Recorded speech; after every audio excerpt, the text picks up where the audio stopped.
Bismillahirrahmanirrahim. Assalamualaikum warahmatullahi wabarakatuh.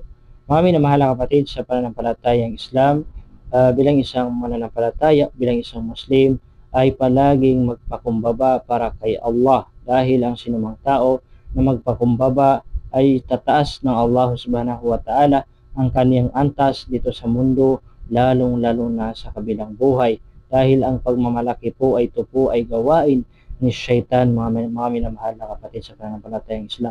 Ang pagiging mayabang, no? Hindi ka tumatalima sa katuruan ng ating relihiyong Islam, ito po ay gawain ng Shaitan. Kaya narapat lamang na kung tunay na ikaw ay mananampalataya, ay ikaw po ay magpakumbaba. Dahil ang pagpapakumbaba, ito po ay isa sa mga dahilan para itaas tayo ng Allah dito sa mundo at lalong-lalo na sa kabilang buhay. Sinabi ng sugo ng Allah sallallahu alaihi wasallam, ayon sa pinakamalapit nitong kahulugan, sinuman ang magpakumbaba para kay Allah, tunay na itataas ng Allah ang kaniyang antas dito sa mundo at sa kabilang buhay. Subhanallah.